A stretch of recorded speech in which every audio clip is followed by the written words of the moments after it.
ఓం శ్రీ సాయిరామ్. సాయి గురుకులం కార్యక్రమానికి స్వాగతం. ఇటీవల కాలంలో షిరిడీలో రమణానంద స్వామికి సంబంధించి ఒక కార్యక్రమం జరిగింది.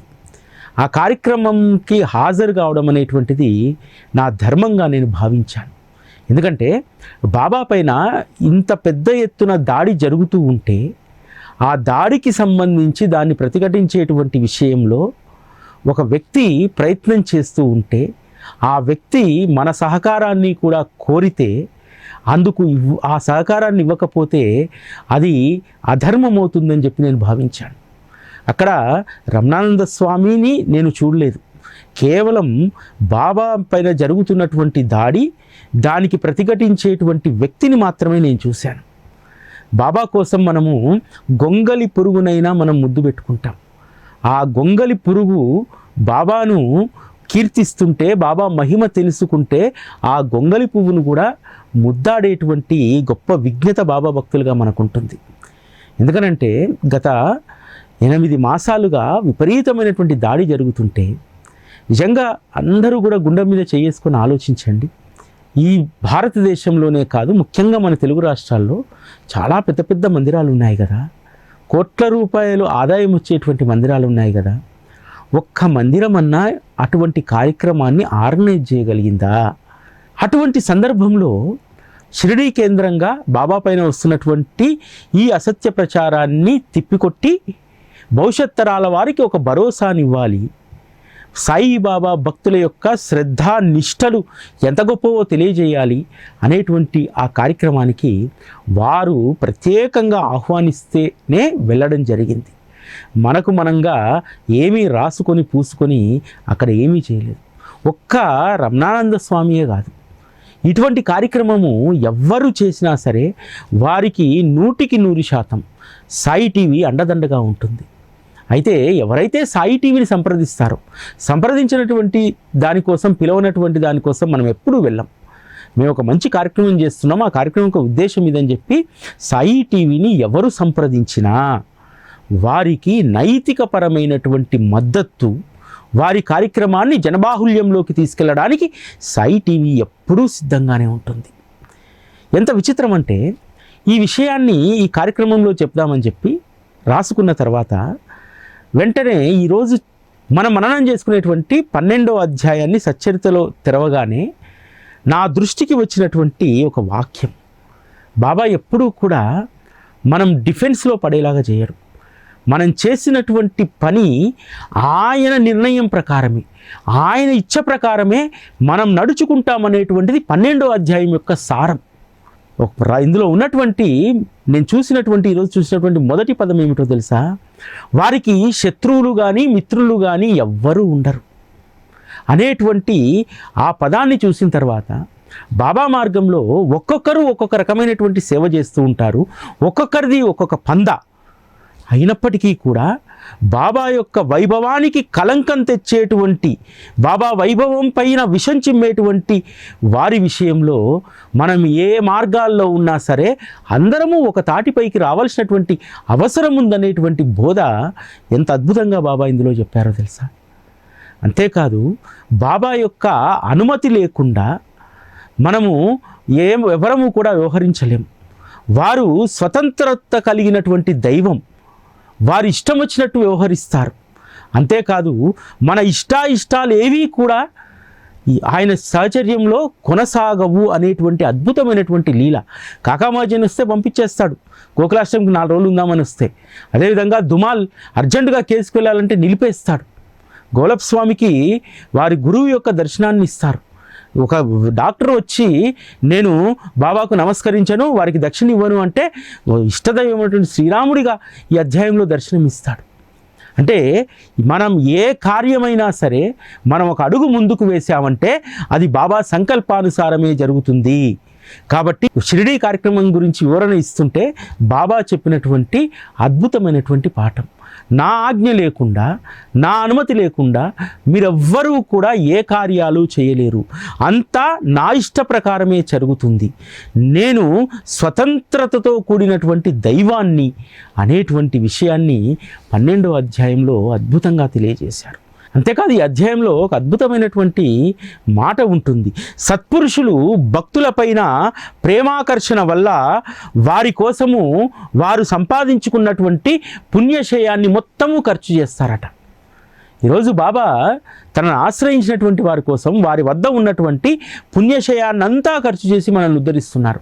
లేకపోతే అత్యంత సంక్లిష్టమైనటువంటి పరిస్థితుల్లో ఉన్నటువంటి మన జీవితం ఎలా బాగుపడుతుంది? ఎప్పుడూ కూడా భార్యా బిడ్డలు సంసారం వ్యామోహం పైన ఉన్నటువంటి మనము గురుచరణాల పైన ధ్యాసను ఎలా కలిగి ఉంటాం? వారి పట్ల భక్తి శ్రద్ధలు ఏ విధంగా కలిగాయి? వారి పట్ల భక్తి శ్రద్ధలు కలగడానికి కూడా వారు వారి పుణ్యక్షయాన్ని మన పైన ఖర్చు పెట్టి మనల్ని వారి వైపుకు తిప్పుకున్నారు. భక్తుల కోసం ఆరాటపడేటువంటి దైవం ఈరోజు కలియుగంలో ఎవరైనా ఉన్నారంటే ఒక్క సాయిబాబా మాత్రమే. ఎందుకంటే మన పుణ్యశయాన్ని మనం సంపాదించుకోవాలి, మన కర్మలను మనం అనుభవించాలి. కానీ మనకు పుణ్యశయం లేకున్నా వారు సంపాదించుకున్నటువంటి వారి దగ్గర తరగనటువంటి పుణ్యశయం ఉంది. ఆ పుణ్యశయాన్ని భక్తులందరికీ పంచుతాడు, పంచి వారి యొక్క కర్మలను పూర్తిగా తొలగిస్తాడు. లేకపోతే మనం మూటగట్టుకొచ్చినటువంటి కర్మలను మనం ఏ విధంగా తొలగించుకోగలుగుతాం? ఇది అసంభవమైనటువంటి విషయం కదా. బాబా వద్దకు వచ్చినటువంటి వారికి ఏముంటుంది, ఏం దక్కుతుంది, అంతా మాయలో పడ్డారు అని అంటారు కదా. మాయ కాదు, బాబా మనల్ని పుణ్యశయంలో ముంచి తేల్చి మనకు అద్భుతమైనటువంటి జీవితాలను ఆయన ప్రసాదిస్తున్నారు. కర్మల సెగ తగలకుండా మనల్ని సురక్షితంగా చేరాల్సినటువంటి తీరం చేరుస్తున్నారు. కేవలం భార్యా బిడ్డలు సంసార వ్యామోహంతో ఉన్నటువంటి అమాయకమైనటువంటి వారిని కూడా వారు తమ దరి చేర్చుకొని ఉద్ధరిస్తారు. తమ దరి చేరినటువంటి వారు పొందనటువంటిది ఏదీ ఉండదు. అంతేకాదు ఈరోజు బాబాను ఆశ్రయించినటువంటి మనందరము కూడా ఏ ప్రాతిపదికన మనం ధైర్యంగా బ్రతుకుతున్నాం? విశ్వాసం అనేటువంటి ప్రాతిపదిక మన జీవితాలకు ఒక కొత్త వైభవాన్ని తీసుకొస్తుంది. ఎవరైతే విశ్వాసంతో సద్గురువు వద్ద ఉంటారో వారి జీవితాలు ధన్యత్వానికి చేరుతాయి. ఎవరైతే అజ్ఞానంతో వాదోపవాదనలు చేస్తుంటారో, కేవలం జ్ఞాన పరీక్షలకు జ్ఞాన అహంకారంతో ఉంటారో వారు సద్గురువును తెలుసుకోలేరు. అందుకనే వారు అజ్ఞానంలో కొట్టుకుమిట్టాడుతూ ఉంటారు. పేరుకు జ్ఞానులైనప్పటికీ కూడా సద్గురువును తెలుసుకోకపోవడం వల్ల వారు జ్ఞానం ఉండి కూడా అజ్ఞానంతో వ్యవహరించేటువంటి వారే జ్ఞానులు. ఎవరైతే విశ్వాసం అనేటువంటి ఆ తాడును పట్టుకొని సద్గురువు వెంట నడుస్తారో వారే భవభయ అనేటువంటి చిక్కుముళ్ళ నుంచి బయటికి వస్తారు. కానీ పండితులు ఎప్పుడూ కూడా ఆ చిక్కుముళ్ళ నుంచి వేరుబడి బయటికి రారు. ఇప్పుడు విశ్వాసం అనేటువంటి తాడును పట్టుకున్నటువంటి భక్తుడు గొప్పనా, పుస్తక జ్ఞానం ఉన్నటువంటి పండితులు గొప్పనా? ఇక్కడ విశ్వాసం అనేటువంటి ప్రాతిపదికతో గురువుతో ఉన్నటువంటి వారు మాత్రమే అసలైనటువంటి జ్ఞానులు. వారికి విచక్షణ జ్ఞానం ఉంటుంది, అందరినీ గౌరవించేటువంటి గొప్ప సుగుణం ఉంటుంది. సద్గురువు యొక్క వాక్కును దాటి వెళ్ళనటువంటి సుజ్ఞానం వారికి ఉంటుంది. కాబట్టి నిజమైనటువంటి జ్ఞానులు విశ్వాసం అనేటువంటి ప్రాతిపదికతో బాబాతో ఉన్నటువంటి వారే. బాబా యొక్క ఆజ్ఞను ఎవరైతే శిరస వహిస్తారో, గురువు ఆజ్ఞ దాని గురించి శంకించడము, గురువు ఎందుకు ఈ విధంగా ఆజ్ఞ ఇచ్చారు అనేటువంటి దాని గురించి ఒక్క క్షణమైనా ఆలోచించకుండా గురు చరణాల్లో లీనమైనటువంటి వాళ్ళు అదృష్టవంతులు. ఒకసారి కాకామాజీని షిరిడీకి వస్తారు. గోకులాష్టమి పండుగను తిలకించాలని 4 రోజులు షిరిడీలో ఉండాలని చెప్పి కాకామాజీని వస్తారు. వచ్చి బాబా దర్శనానికి వెళ్తే బాబా వెంబడే ఒక మాట అడుగుతారు, ఎప్పుడు మీ ఇంటికి తిరిగి వెళ్తావు? బాబా మీరు ఎప్పుడు ఆదేశించినా వెళ్తాను అని అంటారు. సరే రేపు బయలుదేరు అని అంటారు. అరే గోకులాష్టమికి మరొక 2 రోజులు ఉంది, ఈ 2 రోజులుండి ఆ తర్వాత ఇంకో రోజుండి వెళ్దామని వస్తే బాబా ఏంటి అప్పుడే పంపించేస్తున్నాడు అని చెప్పి బాధపడతారు. కానీ అక్కడ జరిగింది ఏమిటంటే ముంబైలో తను పనిచేసేటువంటి కార్యాలయంలో ఒక గుమస్తా జబ్బుబడి సెలవు పెడతాడు. అక్కడ యజమానికి సమస్య ఏర్పడుతుంది. వెంటనే ఆ యజమాని లేఖ రాస్తాడు షిరిడీకి, నువ్వు వెంటనే బయలుదేరొచ్చేయని చెప్పి. కానీ ఆ లేఖ షిరిడీకి చేరకముందే కాకామాజీని ముంబైకి వెళ్ళిపోతాడు. ఇక్కడ విషయం ఏమిటంటే తన భక్తుడు వచ్చాడు, పండుగను చూడాలని ఉన్నారు, మరి ఆ భక్తుడి యొక్క కోరిక నెరవేర్చాలి కదా. నిజంగా కాకా మహాజన్ యొక్క యజమాని అసలు బాబాకు భక్తుడే కాదు, ఎందుకు అక్కడికి పంపించాడు? బాబా యొక్క ప్రణాళిక వేరే ఉంది. ఎందుకంటే ఆ యజమానికి బాబా పట్ల విశ్వాసం లేదు, కానీ బాబా ధర్మం వైపే మొగ్గు చూపారు.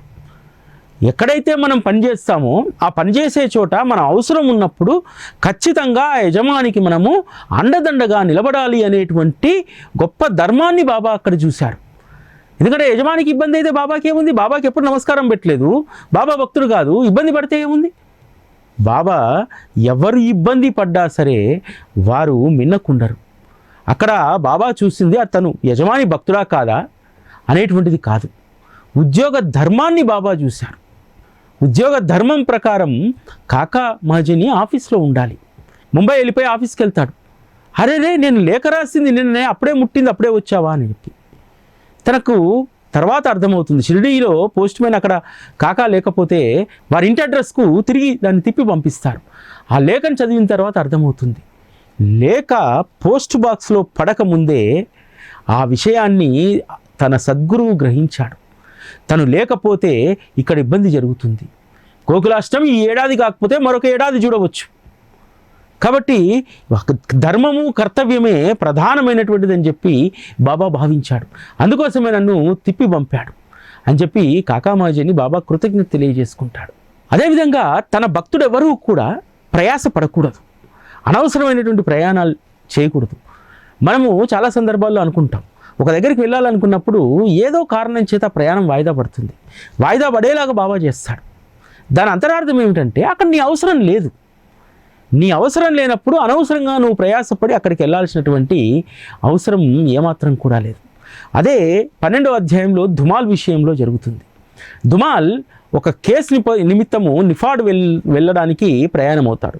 సరే, నిఫాడ్ వెళ్ళడానికి ముందు షిరిడీలో ఆగి బాబాను దర్శనం చేసుకొని పోదాము, బాబా యొక్క కటాక్షం వల్ల ఆ కేసు గెలవచ్చు అనేటువంటి లక్ష్యంతో షిరిడీలో ఆగుతారు.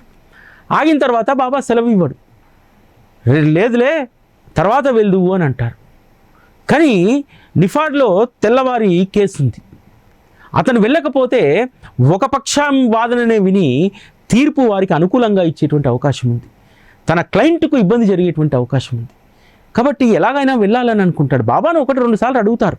అయినా సరే బాబా 1 రోజు కాదు, 4 రోజులు కాదు, వారం రోజులు ఉంచుకుంటారు. వారం తర్వాత వారు తిరిగి వారి స్వస్థలానికి వెళ్తుంటే ట్రైన్లో నిఫాడ్కు చెందినటువంటి ఒక న్యాయవాది తనకు తారసపడతారు. వారు అడుగుతారు, ఫలానా రోజు కేసు ఉండే, అది ఏమైందో మీకు తెలుసా అని అడుగుతారు. ఆ రోజు న్యాయాధీశునికి కడుపు నొప్పి కారణంగా కేసులన్నీ కూడా 4 రోజులకు వాయిదా పడ్డాయి. కాబట్టి ఆ రోజు ఎటువంటి వాదనలు జరగలేదు, ఎటువంటి ప్రొసీడింగ్స్ కోర్టులో జరగలేదు అని చెప్పి చెప్తారు. అప్పుడు దుమాల్కి అర్థమవుతుంది, అనవసరంగా నేను ప్రయాసపడి ఆరాటపడి అక్కడికి పోతే అక్కడ కేసు వాయిదా పడేదే తప్ప తనతో అక్కడ పని లేదు. కాబట్టి అనవసరమైనటువంటి ప్రయాస నేను పడకుండా నా గురువు ఏ విధంగా నన్ను స్థిరంగా షిరిడీలో ఉంచాడు. ఆ రోజు బాబా ఏదైనా కాదు అనంటే, అనుమతి లేకపోతే భక్తులు ఎంతో ప్రశాంతంగా షిరిడీలో ఉన్నారు. దుమాల్ ఒక్క క్షణం కూడా బాధపడలేదు, తన ప్రజెన్స్ లేకపోతే కక్షిదారికి ఏదో అయిపోతుందని చెప్పి. కానీ బాబా యొక్క సహచర్యాన్ని వారం రోజులు షిరిడీలో ఉండి అనుభవించేటువంటి అదృష్టం దక్కింది. తర్వాత ట్రైన్లో కలిసినటువంటి ఆ అడ్వకేట్ చెప్పడంతో తను ఎంతో ఆనందిస్తాడు. అనవసరమైనటువంటి కలవరపాట్లు ఆత్రము లేకుండా బాబా ఎంత ప్రశాంతంగా తన వద్ద ఉంచుకున్నారు తనని. వారం రోజుల సహచర్యం ఎటువంటి ప్రయత్నం లేకుండానే బాబా చరణాల్లో తను లీనం కావడానికి లభించిందని చెప్పి ఆనందపడిపోతాడు. ఈ విధంగా బాబా తన భక్తుల యొక్క శ్రేయస్సు, ఎప్పుడు ఏ పని చేయాలి, నువ్వెప్పుడు ఎలా వ్యవహరించాలి అనేటువంటిది బాబా ఇక్కడ నిర్ణయిస్తారు. 12వ అధ్యాయంలో కూడా గురు వైభవాన్ని బాబా తెలియజేస్తారు. గురువు ఒక శరీరానికి పరిమితమైనటువంటి వారు కాదు, ఒక ప్రాంతానికి పరిమితమైనటువంటి వారు కాదు. కలియుగంలో సద్గురువులందరూ ఒకటే అనేటువంటి జ్ఞానాన్ని ఎంత అద్భుతంగా బోధిస్తారంటే, మూలే శాస్త్రి బూటీని కలుసుకోవడానికి షిరిడీకి వస్తారు. బూటీకి వ్యక్తిగతమైనటువంటి జ్యోతిష్యుడు. అతడు నాసిక్లో ఉంటూ నాసిక్లో గొప్ప జ్యోతిష్యుడిగా కర్మ బ్రాహ్మణ తెగకు చెందినటువంటి ఆయన ఎంతో నిష్ఠాగరిష్ఠుడు, నిత్య అగ్నిహోత్రాన్ని చేసేటువంటి బ్రాహ్మణుడు. బూటిని కలుసుకోవడానికి వచ్చాడు. అదేవిధంగా బాబా యొక్క మహత్తును విన్నాడు కాబట్టి బాబా యొక్క సాముద్రికాన్ని చూడాలని అనుకుంటారు. ఎందుకంటే ఆ కాలంలో ఒక మారుమూల పల్లెలో ఉన్నటువంటి షిరిడీలకి ఇంత వైభవం రావడానికి, ఇక్కడ ఉన్నటువంటి బాబాకు ఇంత మహత్తు ఉండడానికి, ఇంతమంది మేధావులు, ధనవంతులు, విజ్ఞులు, పండితులు వీళ్ళందరూ కూడా బాబా చరణాల వద్ద కూర్చోవడానికి కారణం ఏమిటి? వారి హస్త సాముద్రికం చూస్తే తెలుస్తుంది అని చెప్పి హస్త సాముద్రికాన్ని చూడాలనుకుంటాడు. ఈ క్రమంలోనే హేమాడ్ పంతు ఒక అద్భుతమైనటువంటి విషయాన్ని రాస్తారు. భక్తులు అనేక మంది బాబా దగ్గరికి వచ్చినప్పుడు మిఠాయిలో, పండ్లో, ఫలాలో తీసుకొస్తారు.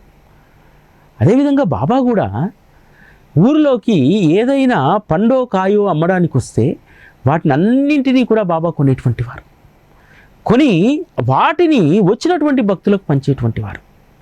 ఇక్కడ అర్థం ఏమిటి? కేవలం స్వీకరించడం మాత్రమే కాదు, ఇతరులకు మనం కూడా పంచాలనేటువంటి ఒక సుజ్ఞానాన్ని ఇక్కడ బాబా చెప్పారు. అంతేకాదు, మీరు నా చేతుల్లో పడితే, నా సహచర్యంలో ఉంటే, మీరు ఏ ప్రయాస లేకుండా మీ జీవనాన్ని కొనసాగించవచ్చు, జీవన గతులను మార్చుకోవచ్చు. కేవలం నా సహచర్యం వల్ల మీ జీవితం మాధుర్యమైపోతుంది, ఏ ప్రయాస అవసరం లేదని చెప్పి. అందుకు ఒక ఉపమానం ఏమిటో తెలుసా? బాబా సాక్షాత్తు ఆచరించేటువంటిది. అది చాలామంది భక్తులకు అర్థం కాలేదు. బాబా సీజన్లో మామిడి పండ్లను కొనేవారు. ఒక్కొక్క మామిడి పండును తీసుకొని చేతిలో మెత్తగా నలిపేటువంటి వారు. నలిపి ఒక్కొక్కటి ఒక్కొక్క భక్తుడికి ఇచ్చేటువంటి వారు. వారు పైన ఆ తోలును తీయగానే, నోట్లో పెట్టుకోగానే అందులో ఉన్నటువంటి రసమంతా కూడా నేరుగా కడుపులోకి వెళ్ళిపోయేది. అసలు పిక్కకు కానీ తోలుకు కానీ అసలు మామిడి పండు రసమే ఉండేది కాదు. అత్యంత సునాయాసంగా ఇలా తెరిచి నోట్లో మామిడి పండు పెట్టుకుంటే మొత్తం రసమంతా కడుపులోకి పోయేది. దాని అర్థం ఏమిటి? నా సహచర్యంలో మీరు ఏ ప్రయాస లేకుండా మీ జీవితాలలో మాధుర్యాన్ని అత్యంత సునాయాసంగా పొందగలుగుతారు. మామిడి పండు మనం తినాలంటే దాన్ని ఎంత నలిపినా మనకు అయ్యో కారిపోతుందేమో రసం అని చెప్పి అనుకుంటాం. కాబట్టి కావలసినంత మెత్తగా చేసుకొని ఆ రసాన్ని తిని తర్వాత మళ్ళీ పిక్కను తిని ఆ తోలుని తిని ఇలా చేస్తాం. అసలు పిక్కను తోలును చూడాల్సినటువంటి అవసరమే లేదట. దానికి అసలు మామిడి పండు రసమే అంటేటువంటిది కాదట. పిక్క నున్నగా బయటకు వచ్చేదట, రసమంతా కడుపులోకి పోయేదట. అంటే తమ సహచర్యంలోకి వచ్చినటువంటి వారి జీవితాలు ఏ ప్రయాస లేకుండా మధురంగా మార్చేటువంటి బాధ్యత నాది అనేటువంటి దాన్ని ఆ మామిడి పళ్ళ యొక్క సంఘటన మనకు తెలియజేస్తుంది. మూలే శాస్త్రి వచ్చినటువంటి రోజు కూడా బాబా అందరికీ అరటి పండ్లు పంచుతూ ఉంటారు. ఈ అరటి పండ్ల విషయంలో కూడా ఒక గొప్ప మతలబు ఉంది.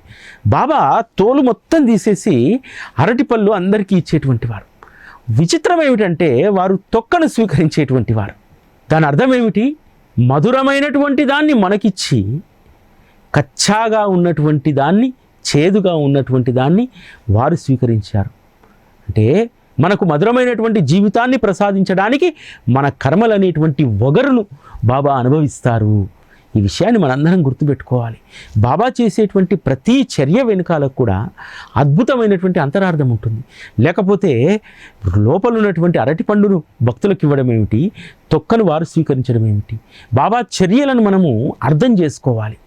వగరు అనేటువంటిది, ఆ తోలు వగరు అనేటువంటిది మన కర్మలను ఆ విధంగా ఒలిచేసి ఏ జీవన మాధుర్యం అయితే ఉందో ఆ జీవన మాధుర్యాన్ని మనం అనుభవించే విధంగా, జీవన సుఖాలను, జీవితంలో తృప్తిని, ఆనందాన్ని అనుభవించే విధంగా మనకు అరటిపండు లాంటి జీవితాన్ని, మధురమైనటువంటి జీవితాన్ని ఇచ్చారు. మన జన్మకు అంటిపెట్టుకొని వచ్చినటువంటి తొక్క అనేటువంటి వగరు కర్మలను వారు స్వీకరించారు అనేటువంటి దాన్ని మనం ఇక్కడ అర్థం చేసుకోవాలి.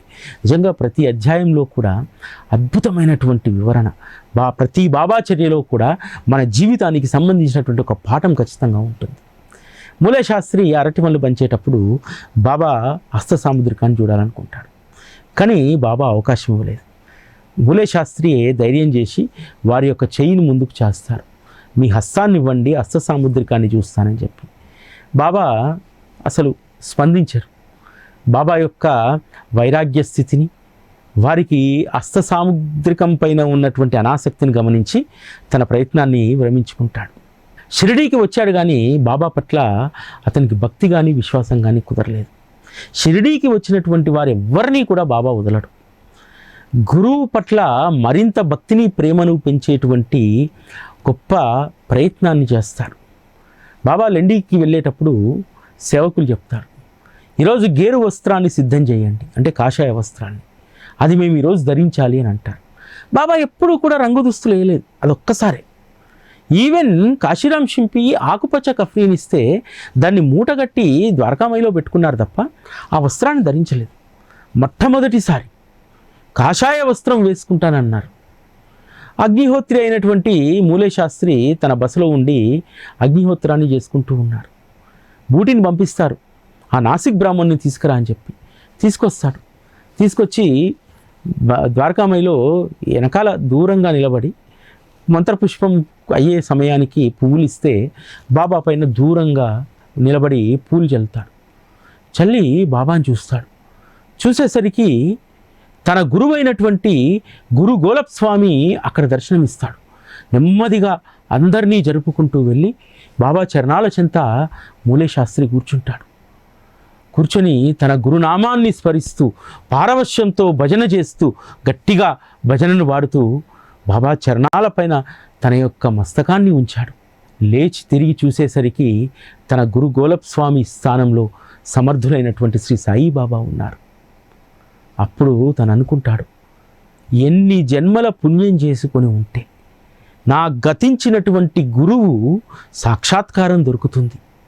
సాయి చరణాల వద్ద నా గురువు యొక్క సాక్షాత్కారం జరిగింది.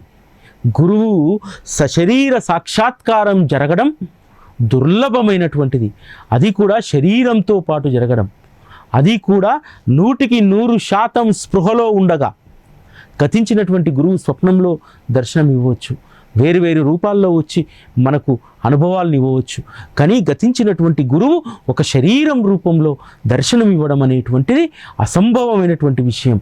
అంత అసంభవమైనటువంటి దాన్ని బాబా అత్యంత సునాయాసంగా గురు గోలప్ స్వామి యొక్క దర్శనాన్ని ఆ నాసిక్ బ్రాహ్మణుడికి కలిగించాడే. అంటే తన వద్దకు వచ్చినటువంటి వారికి ఏ అనుభవాన్ని ఇవ్వకుండా బాబా పంపడు. గొప్ప అనుభవాలను ఇచ్చి వారిలో గురుభక్తిని పెంపొందింపజేస్తారు. భక్తుల యొక్క భక్తి శ్రద్ధలను అనుసరించి వారి మనోభావాలను బాబా గుర్తిస్తారు. నానాసాహెబ్ నిమోన్కర్ దంపతులు ఇద్దరు కూడా ఎంతో నిష్టగా బాబాకు సేవ చేస్తూ ఉంటారు. ఉదయాన్నే వారు స్నానం చేసి బాబా సేవకు వచ్చేటువంటి వారు. బాబా శయనించేటువంటి వరకు కూడా వారు బాబా సేవలోనే ఉండేటువంటి వారు. కేవలం వారు నిద్రించడానికి మాత్రమే బసకు వెళ్ళేటువంటి వారు. మిగతా సమయం అంతా ఏదో ఒక పనిలో ఇద్దరు భార్యాభర్తలు ఉండేటువంటి వారు. ఒకసారి తన కొడుకు జ్వరం వచ్చిందని చెప్పి కబురు వస్తే తన తల్లిగారి ఇల్లైనటువంటి బేలాపూర్ పోవాలనుకుంటుంది నిమోన్కర్ భార్య. నిమోన్కర్ అంటాడు, ఉదయాన్నే వెళ్ళి తిరిగి సాయంత్రానికి వచ్చేసే అని అంటాడు. నిమోన్కర్ ఉద్దేశం ఏమిటి? భార్య పైన తననేదో అజమాయిషి చూపెట్టుకోవాలని కాదు. ఆవిడ ఒక్కరోజు లేకున్నా సరే బాబా సేవలో ఇబ్బంది కలుగుతుంది అనేటువంటిది నిమోన్కర్ అభిమతం. కానీ భర్త మాటకు అడ్డు చెప్పలేదు కదా. అదేవిధంగా వెళ్ళి వద్దామని చెప్పి నిర్ణయించుకొని బాబా లెండికి వెళ్ళి వస్తుండగా అక్కడ నిమోన్కరు, అనేక మంది పెద్దలు, గ్రామస్తులు చాలామంది ఉన్నారు. వెళ్ళి బాబా పాదాలకు నమస్కరించి బాబా వద్ద సెలవు అడిగితే బాబా ఒక మాట అంటారు, బేలాపూర్ వెళ్తున్నావు కదమ్మా, వెళ్ళి 4 రోజులు అక్కడ ఉండి అందరితో సంతోషంగా గడిపి వచ్చేసేయి అని చెప్పి బాబా అంటారు. ఎందుకు ఆవిడ ఒక రోజు ఉండి వస్తానన్నదంటే భర్తతోటి, తెల్లారితే పోలా అమావాస్య ఉంది, అమావాస్య రోజు తిరిగి రావడం మంచిది కాదని ఒక రోజు ఉండి వస్తానంది. కానీ బాబా ఏమన్నాడు, అమ్మ 4 రోజులు అక్కడే ఉండి అందరితో సంతోషంగా గడిపి రా అమ్మా అని అన్నాడు. బాబా ఆజ్ఞ ఇచ్చిన తర్వాత భర్త ఆజ్ఞ రద్దయిపోయింది. బాబా ఆజ్ఞను మీరడు కదా నిమోన్కరు. అందుకని ఆవిడ 4 రోజులు సుఖంగా ఉండి తిరిగి వచ్చేసింది. అంటే భక్తుల యొక్క అభిమతాలను బాబా ఎప్పుడూ గమనిస్తూ ఉంటాడు. ఒక మమలద్దార్తో పాటు ఒక డాక్టర్ షిరిడీకి వస్తాడు. రామభక్తుడు, తను పెద్ద సనాతనుడు అని చెప్పి ఒక ఫీలింగ్ అతనిలో ఉంటుంది. నేను షిరిడీకి వస్తాను కానీ బాబా పాదాల పైన పడను, వారికి దక్షిణ సమర్పించను అని అంటారు. మమ్లద్దార్కు విషయం అంతా తెలుసు కాబట్టి షిరిడీకి ఎవరు వచ్చినా బాబా పాదాలపైన పడకుండా ఎవరు షిరిడీ గ్రామం దాటరాడు. కాబట్టి సరే నీ కండిషన్స్ నీవి, నువ్వు అలానే ఉండు, బాబా ఏం బలవంతంగా నిన్ను పాదాలపైన పడమన్నాడు, దక్షిణ అడగడు నిన్ను అని చెప్పి రమ్మని చెప్పి వెంట పెట్టుకొని వస్తాడు. విచిత్రం ఏమిటంటే టాంగా దిగి అందరికంటే ముందు ద్వారకామయిలోకి వెళ్ళి బాబా పాదాలపైన సాష్టాంగపడి వారికి దక్షిణ సమర్పించేస్తాడు. తర్వాత మమ్లద్దార్ అడుగుతాడు, అసలు నువ్వు బాబా పాదాలనే తాకనన్నావు కదా, సాష్టాంగం చేసేసావు, అడగగానే చేతిలో దక్షిణ పెట్టేశావు అని అంటే, జానకీ వల్లభుడైనటువంటి శ్రీరామచంద్రమూర్తి రూపంలో అల్లంత దూరాన నుంచి టాంగా దిగగానే శ్రీరామచంద్రుడు అక్కడ కూర్చున్నట్టు నాకు అనుభవమైంది. వారు శ్రీరాముడిగా నాకు దర్శనమిచ్చారు. అటువంటి రఘురాముడు నాకు ప్రాణ సమానమైనటువంటి నా ఉపాసనా దైవం కనబడితే పాదాలపైన పడకుండా ఊరుకుంటానా అని చెప్పి అని అంటాడు. ఆ విధంగా బాబా ఎవరెవరి మనస్సుల్లో ఏముంది, ఎవరికి ఎటువంటి అనుభవం ఇస్తే తన సహచర్యంలోకి వస్తారు, తన సహచర్యంలోకి తెచ్చుకోవడానికి, సహచర్యంలో కంటే కూడా వారి యొక్క ఉపాసనా దైవాల పట్ల మరింత భక్తిని ప్రేమను పెంచడానికి బాబా అనేక రకాలైనటువంటి అనుభవాలను ఇచ్చేటువంటి వారు. 12వ అధ్యాయం మొత్తం ఏం చెప్తుందంటే, మన జీవితం మన చేతుల్లో లేదు, మనం కేవలం సద్గురువు చేతిలో కీలుబొమ్మలం. మనం ఎక్కడికి వెళ్ళినా, ఏ కార్యం చేస్తున్నా ఆయన అనుమతి లేకుండా మనం ఏమీ చెయ్యము అనేటువంటి విషయాన్ని మనం గమనించాలి. దీన్నే మన జీవిత పర్యంతము గుర్తుపెట్టుకోవాలి. ఇది ఈరోజు సాయి గురుకులం. మళ్ళీ రేపటి కార్యక్రమంలో కలుసుకుందాం. అప్పటి వరకు సెలవు. నమస్కారం.